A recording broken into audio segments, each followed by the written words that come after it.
Hello everyone. Welcome to Textbook Super Coaching Topper Talk session. This is Dr. Hina Tower, your faculty for paper number 2 education. So today we have the topper Arun with us, जो कि आए हैं special Sonipat से. तो जो भी सोनीपत में रहने वाले स्टूडेंट्स हैं तो वो अपने इस शहर के इस टॉपर को पहचान ले जिनका नाम है अरुण. सफलता मिलती ज़रूर है, थोड़ी देर से ही सही. कहते हैं ना, ऊपर वाले ने लिख दिया है कि आपका दिन कौन सा है, आप इस दिन के राजा हो. ज़रूरी नहीं वो राजा आप फर्स्ट अटैम्प्ट में बने, ज़रूरी नहीं आप सेकंड अटैम्प्ट में बने, ये तो कभी भी मिल सकती है. तो अभी आपने कुछ बच्चे देखे जिन्होंने फर्स्ट अटैम्प्ट में क्लियर कर लिया, लेकिन उनसे ज़्यादा पावरफुल वो बच्चे हैं जिन्होंने एक असफलता के बाद हार नहीं मानी. तो अरुण का आज JRF निकला है, लेकिन अरुण ने इससे पहले 2 बार ऐसी असफलता भी देखी है जिसमें अरुण का नेट भी नहीं निकला. लेकिन आज उनका थर्ड अटेम्प्ट में नेट भी हुआ और JRF भी हुआ, और वो भी तब हुआ जब कट ऑफ ने आसमान छू लिया था. यही अगर अरुण ने पहले 2 में से किसी में क्रैक किया होता तो उस समय कट ऑफ इतना नहीं आसमान पे था जितना इस बार है. और इस बार अरुण को गर्व महसूस करने वाली स्थिति, it's a movement of feeling proud that इतनी हाई कट ऑफ में भी मैंने JRF निकाल लिया. कहते हैं ना, ये खुशी का पल जो हाई कट ऑफ के टाइम अरुण को मिला, वो इतनी खुशी तब नहीं देता जब पहले अटेम्प्ट में होता. कहते हैं ना, भगवान ने लिख दिया था अरुण तेरा समय है दिसंबर 2023 का, बट ये दिन क्यों आया? क्योंकि उसने हार नहीं मानी. तो ये खास जो ये आज का सेशन है ना अरुण के साथ, ये स्पेशली उन सब बच्चों के लिए जो कहीं ना कहीं डीप इनसाइड इस समय टूटे हुए हैं, हार्ट ब्रेक है, सैड फील करते हैं, नेगेटिव वाइब्रेशंस आ रही हैं, नेगेटिव थॉट्स आ रहे हैं, बाकी लोगों को देख के लगता है यार मेरा नहीं हुआ, इसका हो गया, इसका हो गया. लेकिन Arun is there to pump you today, to motivate you कि अगर मैं करूँगा तो तुम भी कर सकते हो. एंड ये फ़र्क नहीं पड़ता इज इट फर्स्ट और सेकेंड अटेम्प्ट. और आज देखो अरुण ने इतना बड़ा लेवल अचीव, माइलस्टोन अचीव कर लिया. Now he is preparing for PhD. आज अरुण, अगर आप पुराने वक्त में जाएं तो कहते हैं ना, आज वही कल है जिस कल की तुम्हें कल फिक्र थी. तो आज ऐसा दिन है कि अरुण को शायद अब भूल भी गया होगा कि क्या वो मोमेंट्स रहे. और आज मतलब खुशी के दिन आते हैं तो सब भूल जाता है, तो इसलिए परेशान होने की बिल्कुल ज़रूरत नहीं है. सेशन को स्टार्ट करेंगे अरुण आपके साथ. First of all congratulations Arun, and thank you for coming to Textbook Super Coaching Office for this interview. You know, आप बच्चों से पूछते हैं कि बच्चा आपका पेपर क्लियर हुआ है तो आप कब आ सकते हो ऑफिस. तो कई बच्चे दूर रहते हैं, कुछ इश्यूज रहते हैं, बट अरुण ने मुझे बोला मैम आप जब बुलाओगे मैं आऊँगा. एंड मैं किसी भी डेट अगर बोल रही थी तो Arun was like ma'am I will come. And you know at that moment you feel कि इतना अच्छा लगता है जब स्टूडेंट कहता है मैम आप कह रहे हो मैं पक्का होगा. So you feel so happy that I will get a chance to meet the student, and बच्चा आपको उतना ही प्यार वापसी देता है. तो thank you so much Arun for joining us. And Arun, सबसे पहले तो मैं यहीं से शुरू करूँगी, कैसे मैनेज किया, मतलब first second attempt and then third, तो ये बहुत डिफिकल्ट होगा मतलब, लेकिन कैसे करा? मैम, सबसे पहले मैं अपना इंट्रोडक्शन देना चाहूँगा कि my name is Arun Kumar और मैं सोनीपत हरियाणा से हूँ. तो जैसा मैम ने बताया कि मेरा 2 अटैम्प्ट भी नहीं हुआ, थर्ड अटैम्प्ट था मेरा. तो सबसे पहले मैं भगवान जी को थैंक बोलना चाहूँगा कि उन्होंने मेरे को इस लायक बनाया है. उसके बाद फिर आता है मैम से मैं पढ़ा हूँ, टेक्स्ट बुक ने बहुत ज़्यादा हेल्प किया है. पहले 2 अटैम्प्ट मैंने सेल्फ स्टडी किया है, 1-2 जगह से मैंने पढ़ा भी है, लेकिन नहीं समझ लग रहा था तो कुछ नहीं बन पा रहा था. लेकिन जब से टेक्स्ट बुक पे आया फिर उसके बाद जो जर्नी स्टार्ट हुई, और ज़्यादा टाइम भी नहीं हुआ था मुझे टेक्स्ट बुक पे आए हुए, कम से कम लास्ट के अगर एग्ज़ाम टाइम मिला है तो मैंने मुश्किल से 2.5 महीना पढ़ा होगा टेक्स्ट बुक पे. और 2.5 महीने के अंदर मेरे पास जितना भी रिकॉर्डेड था वो मैंने मैम से ही पूछा था कि मैम कैसे होगा. तो मैम ने बोला मेरे को कि बिल्कुल होगा, आप करो. तो रिकॉर्डेड वीडियो मैंने एक दिन में 3-3 4-4 वीडियो देखा है. उसके बाद फिर जैसे रिकॉर्डेड कोर्स पूरा किया, फिर साथ में बूस्टर चल रहा था, फिर यूट्यूब पे फ्री सेशन चलते हैं. तो मैं तो इतना ही बोलूँगा, अगर कोई चाहता है तो फ्री सेशन से भी आप नेट निकाल सकते हो. बस फ़र्क इतना होगा कि आपको एक स्ट्रक्चर पता होना चाहिए कि आपको पढ़ना कैसे है, वो जो आपको पेड सेशन में ही मिल सकता है. अदरवाइज़ अगर आपको पढ़ना है और आपको पता है कि खुद से आप एक ऑर्गेनाइज्ड वे में पढ़ सकते हो तो फ्री सेशन से भी नेट निकाल सकते बिल्कुल हो. बिल्कुल. और 2 अटैम्प्ट जैसे मैंने पहले बताया कि चले गए हैं, नेट भी नहीं हुआ था, लेकिन अब तीसरी बार कट ऑफ इतना हाई गया है तो मैंने स्कोर किया है 214 मार्क्स के साथ किया. वाह, वंडरफुल. मैं ओबीसी कैटेगरी से बिलोंग करता हूँ, लेकिन अगर जनरल में भी काउंट होता जैसे कई स्टेट में होता है, ओबीसी को जनरल तो भी आप करते हैं, निकल वो गए. भी मेरा JRF निकल गया. बिल्कुल बिल्कुल. और जब रात में मेरे को रिजल्ट पता लगा था वो अलग फील था बिल्कुल. तो स्टूडेंट्स यही वो शख्स है जिनकी वजह से कट ऑफ इतनी हाई गई है। जब बच्चे इतने पढ़ के जाएंगे तो देखो सबको सहना पड़ेगा। तो वही बात है, आपको अगर किसी पे गुस्सा होना है तो अरुण पे होना। इतना अच्छा, मतलब 214 नंबर, 214, मतलब कहते हैं ना दिन रात, पता लग रही है स्कोर से कि कितने उसने अपने दिन रात और एफर्ट्स दिए। तो स्टूडेंट्स में, आप जैसा कि हमेशा आपको कहती हूँ, अगर आप अपने आप में एक रिस्पॉन्सिबल स्टूडेंट है और आप खुद को मैनेज कर पा रहे हो और आपका अगर नॉलेज बेस स्ट्रक्चर पहले से स्ट्रांग है तो आप फ्री क्लासेस से भी मैनेज कर सकते हो।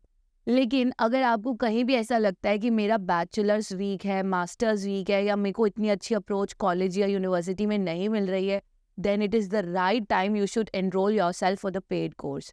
क्योंकि अरुण ने वो सारी वीडियोस देखी है जिन्होंने अरुण को हेल्प करा अपनी कंसेप्ट क्लैरिटी को बिल्डअप करने में। And then he has also put 2.5 months। इस बार दिसंबर का पेपर उनका ऐसे क्लियर नहीं हुआ, उन्होंने 2.5 से 3 महीने ही totally devoted towards this examination, और तब जाके उनका दिसंबर में GRF निकला है with 214 marks, and that is a very great score.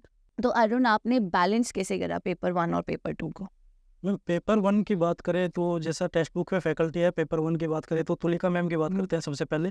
तो तुलिका मैम का जो डीप अंडरस्टैंडिंग थोड़ी होती है, वो जब किसी टॉपिक को कराती है तो वो डीप लेके जाती हैं वो। तो उससे क्या होता है कि कंसेप्चुअल अंडरस्टैंडिंग इतनी हो जाती है कि एग्जाम के अंदर क्वेश्चन बनाने आ जाते हैं। कई बार बच्चे को यही नहीं समझ में आता कि क्वेश्चन में पूछा क्या है उसने। तो तुलिका मैम पढ़ाते जब क्वेश्चन करवाती हैं तो उस टाइम पे वही होता है, जब वो क्वेश्चन को बोलते हैं तो वो धीरे धीरे सिखाते हैं कि क्वेश्चन इस तरीके से अटेम्प्ट करना है, तो वो हो जाता है बहुत ईजी। और प्रीति मैम की शॉर्ट ट्रिक्स होती हैं वो बहुत ज़बरदस्त होती हैं। जैसे मैं अगर एग्जाम की बात करूँ तो मैं जब गया तो मेरा पहला ही सेक्शन DI खुल गया था। मेरा मैथ्स बहुत वीक है, ये मैं बता रहा हूँ, बहुत वीक मैथ्स है मेरा। लेकिन DI में गया तो पहले क्वेश्चन पे मेरे को 10 मिनट लगी, मेरा एक भी क्वेश्चन नहीं बना। फिर ईगो पे बात ना लेके मैं गया आगे, मैंने 5 के 5 DI पूरा छोड़ दिया। उसके बाद फिर जैसे एक फ्लो बना हुआ था, फिर लास्ट में जाके जो कॉलर की इनसाइटफुल लर्निंग होती है ना, वो क्लिक करके गया कि आहा मोमेंट आया कि आई फाउंड इट। तो मेरा DI में 5 में से 4 क्वेश्चन लास्ट में बना है, और लास्ट 1 मिनट में मेरे CPU और मतलब मेरे कंप्यूटर की स्क्रीन ब्लैंक हो गई थी एग्जाम में। उस टाइम मैं कैलकुलेशन कर ही रहा था। तो फिर जैसे स्क्रीन ब्लैंक हुई तो मैंने उनको बताया, उन्होंने मेरे को दूसरे सिस्टम पे भेजा। और उस टाइम में मेरे को 1 मिनट एक्स्ट्रा मिल गई थी दूसरे सिस्टम पर जाते के लिए। तो उतनी देर में मेरा वो कैलकुलेशन भी हो गया था। अगर वो नहीं होता तो शायद मुझे तुक्का लगाना पड़ता, लेकिन फिर मेरा निकल गया। पेपर 1 की अगर बात करें तो तुलिका मैम और प्रीति मैम बेस्ट फैकल्टी है। एक टिप शेयर करना है आपके साथ कि एग्जाम में हर बच्चे के साथ ये सिचुएशन आती है कि नहीं हुआ यार, ये वाला भी क्वेश्चन नहीं हुआ, नेक्स्ट भी नहीं हुआ, और उस समय ऐसा लगता है अब तो पेपर गया हाथ से और अब मेरे हाथ में कुछ नहीं बचा, और बच्चा इतना, कहते हैं ना, स्ट्रेस स्ट्रॉम वाली सिचुएशन आपके दिमाग में हो जाती है कि सब खराब होने वाला है यार, अब क्या होगा। उस समय पर अरुण ने क्या करा, अपना आपा नहीं खोया और परेशान नहीं हुए। परेशान होते तो वो आगे के 5 क्वेश्चन और गलत कर देते स्ट्रेस में। उसने क्या करा, अरे नहीं हो रहा, छोड़ दो इसको, लीव इट। और ये जो लर्निंग थ्योरीज आप पढ़ते हो, इनको अप्लाई कैसे करा, आपके सामने कॉलर की लर्निंग थ्योरी कि पता लग जाएगा, एंड में देखेंगे यार जो होगा। और एकदम से उसने एंड में वही क्वेश्चन पिक करे जो स्टार्टिंग में नहीं हो रहे थे, और उस समय उसने उसको एज ए कंप्लीट क्वेश्चन देखा और उसका आंसर उसको स्ट्राइक कर गया। वही DI जहाँ 5 में से 0 क्वेश्चन सही होते, उसी DI में अरुण के लास्ट में उसको दोबारा रीअटेम्प्ट करा शांत दिमाग से, और 5 में से 4 क्वेश्चन सही हो गए। लेकिन ये स्ट्रेस मैनेजमेंट आप कब सीखोगे, जब आप अपने ऊपर विश्वास रखोगे और आप उस स्ट्रैटेजी को अप्लाई करोगे कि इस समय मुझे कंफ्यूजन से बाहर निकल के आगे बढ़ना है। वंडरफुल अरुण, मतलब इसके लिए क्लैपिंग मेरी साइड से आपके लिए। It's not easy for everyone to do this what you have done।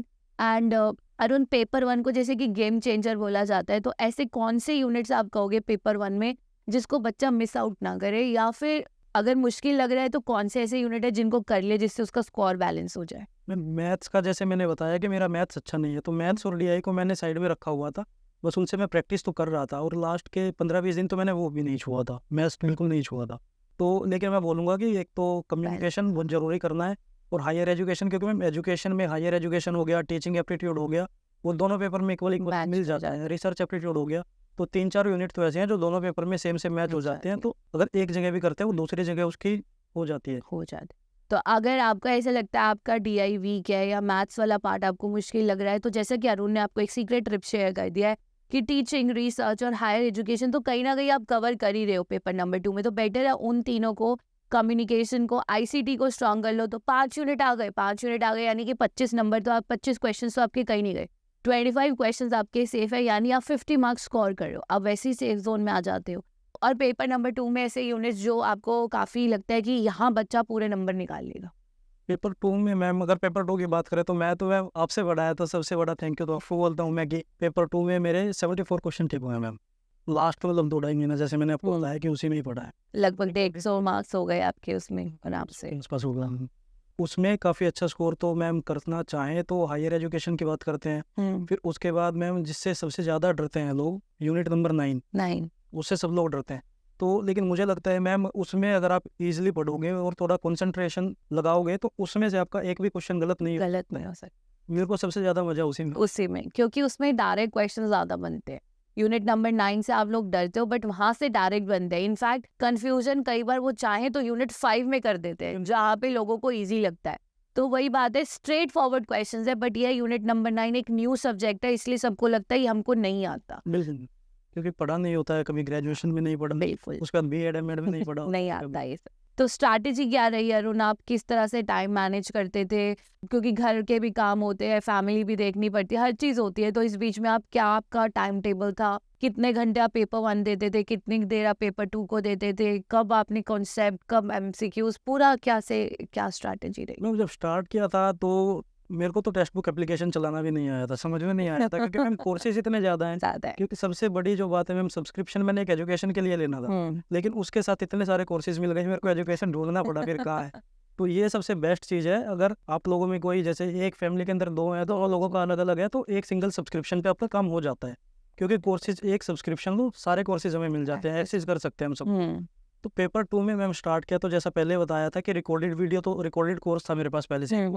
तो लाइव तो मैं कभी नहीं ले पाता था, क्योंकि मैं अर्निंग पर्सन भी हूँ मेरी फैमिली में, तो लाइव वीडियोस लेना मेरे लिए बहुत मुश्किल होता है। तो मैं रिकॉर्डेड फॉर्म में देखता हूँ, और फिर सबका अपना अपना वो है, मैं 1.5 या 1.75x करके देखता हूँ उनको। अच्छा, उस तरीके से मैंने अपना टाइम मैनेज किया मैम, कि एक वीडियो के टाइम में मैं 2 वीडियो देखता हूँ। उसके बाद फिर शॉर्ट ट्रिक्स में जैसा आप बताते हो कि नोट्स बनाओ, हल्का सा कॉन्सेप्ट बनाया मैम, उसकी वजह से वो लास्ट टाइम रिवीजन के लिए बहुत हेल्पफुल रहता है। क्योंकि उसमें ये मान के चलो, अगर आप बुक से रिवाइज करोगे या फिर वीडियो पूरा देखोगे तो आपको पूरा टाइम देना पड़ेगा, लेकिन अगर आपने कॉन्सेप्ट में अपना बना लिया है तो वही रिविजन जहाँ आपको आधा घंटा लगना था वो 10 मिनट के अंदर आपका काम हो जाएगा पूरा। बढ़िया ऐसे हुआ है। एंड कितने घंटे पढ़ते थे फिर? मैम ये लगा के चलो कि मैंने लास्ट का जो, अगर शुरू से मैम कोई पढ़े तो आराम से 2 से 3 घंटा डेली में निकाल सकता है। 1-1.5 घंटा तो जो वीडियो है, वीडियो देखो, लाइव वीडियो, उसके बाद क्वेश्चन प्रैक्टिस, साथ साथ वीडियो खत्म होती है, वहीं पे आपको क्वेश्चन मिल जाते हैं। क्वेश्चंस में सबसे अच्छी बात जो मेरे को लगी है मैम, कि जहाँ पे एक क्वेश्चन अगर मेरा गलत भी हुआ है तो रेदर देन वो पर्टिकुलर ऑप्शन जो मेरा गलत हुआ है उसकी एक्सप्लेनेशन नहीं है, वहाँ पे 4 के 4 ऑप्शन होते हैं। तो एक क्वेश्चन करने के साथ साथ वो 4 कॉन्सेप्ट मेरे प्रिपेयर हो रहे थे मैम, क्योंकि लोग क्या करते हैं, जो क्वेश्चन गलत हुआ उसकी एक्सप्लेनेशन देख लिया कि ये गलत क्यों है, लेकिन मैंने बाकी 3 को भी देखा है कि वो गलत क्यों है या वो आंसर क्यों नहीं है। तो उस तरीके से प्रिपरेशन को मैम एक अलग ही। तो देखिए स्टूडेंट्स, ये भी कम बच्चे करते हैं। देखो वही है, सेम कोर्स है, नज़रिया अलग है उसको पढ़ने का, नज़रिया अलग है, वहीं से रिजल्ट में वेरिएशन आता है। हम हमेशा क्या करते हैं, ये 4 ऑप्शन है मैम, ए सही है, आपका ए सही क्यों है, ठीक है, आपको समझ आ गया, बाकी 3 क्यों नहीं सही है, इस पर कोई ध्यान नहीं देता। मैम सही ऑप्शन बता दो, बस बात खत्म हो जाती। नहीं, अरुण ने क्या कहा, टेक्स्ट बुक सुपर कोचिंग में जब आप कोई भी क्वेश्चन को अटेम्प्ट करते हो तो आपको ये भी समझ आता है कि ये आंसर क्यों था, ए वाज आंसर, बट आपको तब ये भी बताया जाता है कि B, C और D आंसर क्यों नहीं थे, और B, C, D का कौन सा कंसेप्ट था जो उनके साथ वहाँ रिलेट हो रहा था या नहीं रिलेट हो रहा था। सो पॉइंट इज, आपको पढ़ने के लिए टाइम निकालना है। तो लाइक अरुण इज सेइंग कि मैम मैं वीडियो को तेज स्पीड पे सुन लेता था, क्योंकि मुझे घर में भी, देखो फैमिली को भी वो साथ साथ मैनेज कर रहा है, he is an earning person, उसको घर के लिए अर्न भी करना है, and still he was managing. कैसे वीडियो का स्पीड आप अपने अकॉर्डिंग कम ज़्यादा कर सकते हो। आप एक दिन में 2 वीडियो कवर कर लो, अगर आपके पास आज ज़्यादा टाइम है। मान लीजिए कल आपको लगता है मुझे शादी में जाना है, तो कोशिश करो कि आपका जो कल या परसों का वीडियो वो आप एक दिन में कवर कर रहे हो। सो ये बैलेंसिंग आपको करना पड़ेगा, और अगर आप आज से शुरू करते हैं ना, तो even 2 hours a day is sufficient if you are doing quality study. और अगर आप क्वालिटी स्टडी नहीं कर रहे हो, आप 10 घंटे बैठ के पढ़ रहे हो, तो देखो कुछ नहीं होने वाला। एंड आई मीन इट, कई जगह पे आप सुनते हो 10 घंटे तो पढ़ना चाहिए, 12 घंटे तो पढ़ना चाहिए, बट मैं कहती हूँ अगर मेरे साथ जुड़ रहे हो, 2 घंटे भी अगर दिन में क्वालिटी स्टडी कर रहे हो विद मी, चाहे पेड में करो, चाहे आप फ्री क्लास में करो, या दोनों में करो, I promise you time you will give me, आप उसी टाइम में JRF निकालोगे, but the condition is you have to be regular. तो Arun, text book super coaching पे आपको मॉक टेस्ट मिलते हैं, प्रीवियस ईयर्स मिलते हैं, पेड कोर्स है, रिकॉर्डेड है, वो बहुत सारी सर्विसेज है। काफ़ी सारी। तो आपको इसमें सबसे ज़्यादा यूजफुल क्या लगा पूरी जर्नी में? टेक्स्ट बुक सुपर कोचिंग का किस तरह से आपका कह सकते हो आपको हेल्प मिला, या कौन सा ऐसा चीज़ था जो बेस्ट आपको सर्विस लगी? मैम सबसे बेस्ट तो क्या हुआ था कि हमें वेट नहीं करना है, हमारे पास रिकॉर्डेड कोर्स था पूरा, फ्लो के साथ होता है मैम। कोई बच्चा, किसी को यूनिट 5 में इंटरेस्ट है तो वो वहाँ जाएगा, किसी को रिसर्च पहले पढ़ना है, हार्ड लगेगा तो वो पहले रिसर्च निपटाएगा। तो रिकॉर्डेड था हमारे पास, तो जिसका जो मन है वो पढ़ सकते हैं। लेकिन मैंने मैम रिकॉर्डेड में भी एक फ्लो बना के चला था, मैं सीरीज वाइज ही चला था, यूनिट 1 से 10 तक गया था मैं। मेरा रिसर्च हल्का सा वीक था, तो रिसर्च पे मैंने वो 2 बार वीडियो देखा है। फिर हर वीडियो के बाद आपको क्वेश्चन मिल जाते हैं मैम, वो क्वेश्चन करो। क्वेश्चन के अंदर मैंने जैसा बताया, एक क्वेश्चन में 4 ऑप्शंस मिल गए, तो 4 कॉन्सेप्ट हो गए। अगर 10 क्वेश्चन आया तो मेरे 40 टॉपिक मेरे प्रिपेयर हो जाते थे एक तरीके से मुझसे। तो वो सबसे बेस्ट चीज़ थी मैम, क्योंकि क्वेश्चन लगाना उतना ही जरूरी है जितना आपको वीडियो देखना है या फिर वीडियो से नोट्स बनाना है। मैं ये नहीं बोलूँगा कि आप लोग बस वीडियो देखोगे तो हो जाएगा, नहीं होगा। वीडियो को रिटेन करना पड़ेगा, आपका ध्यान वीडियो में ही होना चाहिए, आजू बाजू में क्या हो रहा है उस पर फोकस नहीं कर सकते फिर आप। आपके लिए बहुत ज़रूरी है आपने उस वीडियो से क्या सीखा, उसके नोट्स बनाओ, फ्लो चार्ट बनाओ कि मेरी रिटेंशन कितनी है उस टॉपिक की, क्योंकि जब एंड में आप रिवीजन करोगे अपना लिखा हुआ ज़्यादा पावरफुल रहता है, बजाय कि आप किसी और से बोल रहे हो तू नोट्स दे दे या मेरे को तू दिखा दो। Better is you make the concept map so that 2 days 3 days 10 days before the exam आप सिर्फ पेज पलट रहे हो और आपको दिख रहा है पूरा डायग्राम में सारा का सारा बना हुआ आ गया, आपको 1 सेकंड में रिविजन हो जाएगा। तो अरुण, जैसे आपने बताया कि मुझे अर्न भी करना पड़ता है, मुझे घर में भी और कई जिम्मेवारियां होती है, कई रिस्पॉन्सिबिलिटीज होती है, तो इस सब में आप अपने आप को पॉजिटिव कैसे रखते थे? पॉजिटिव तो और प्रेशर भी था कि इस बार तो निकालना ही निकालना है, तो वो प्रेशर को कैसे मेंटेन करें? फैमिली की तरफ से भी प्रेशर तो रहता ही है, फैमिली का लगाव सबसे ज़्यादा। तो मैं बोलता हूँ मैम खुद में और भगवान में भरोसा होना चाहिए, अगर उसके बाद हम चल रहे हैं तो। क्योंकि एक बात बोलते हैं छोटी सी कि जो हमारे मन का नहीं होता वो भगवान के मन का होता है। जैसे मेरा 2 अटेम्प्ट में नहीं हुआ, तीसरी बार में मेरा JRF हो गया, नहीं तो पहले मेरे पास नेट भी नहीं था। और बोलने में तो लोग ये भी बोल देते हैं कि भाई नहीं हो रहा है तो कुछ और ट्राई कर लो, लेकिन नहीं, मुंह बंद करना था मैम। तो फिर ज़्यादा टाइम दिया, पढ़ाई की उस तरीके से करी। तो आप इन बच्चों को क्या मैसेज देना चाहोगे? मैसेज तो यही है मैम सबको कि कभी भी डिमोटिवेट फील हो रहा है तो उसी चीज़ में और जितने एफर्ट आप लगा रहे हो उसको और 10 टाइम्स ज़्यादा करो। क्योंकि जितना एफर्ट से अगर नहीं हो रहा है तो ऑब्वियसली मतलब कहीं ना कहीं लैग कर रहे हैं, तो वो जो कमी है वो ढूंढनी बहुत ज़रूरी है कि वो कमी मेरे से कहाँ हो रही है। बिल्कुल, वो कमी ढूंढो, उसके बाद उस पर काम करो। Continuity is the key to success. वो तो अगर तो देखिए अरुण ने तो आज आपको बता दिया कि मैं तो रुका नहीं, असफलता से मैं डरा नहीं, चुनौतियों से मैं हारा नहीं, मुश्किलों का मैंने कर लिया सामना, और आज मैं आपके सामने हूँ उस कुर्सी पर जिस कुर्सी का लिखा है JRF for the December 2023 exam, जिस साल कट ऑफ सबसे ज़्यादा गया है। तो आज अरुण ने तो कर लिया है वो रिवॉर्ड अपने नाम, तो अब आप किस चीज़ का इंतज़ार कर रहे हो? अगर अरुण इन मुश्किलों का सामना कर सकते हैं तो आप भी कर सकते हैं, और यही अरुण ने अपनी पूरी वीडियो में आपको एक्सप्लेन किया है। सो मेक श्योर आप अरुण की स्ट्रैटेजी की ये सीख ज़रूर लर्न करें, and do drop a best wishes and congratulation message for Arun in the comment section. He would love to read it, and जब आप इस जगह पे आएंगे तो अरुण भी आपको मैसेज ज़रूर देंगे। सो चैनल को लाइक शेयर सब्सक्राइब करना मत भूलिएगा। Thank you so much Arun for joining us. God bless you, and students do like, share and subscribe the channel. Take care. See you again.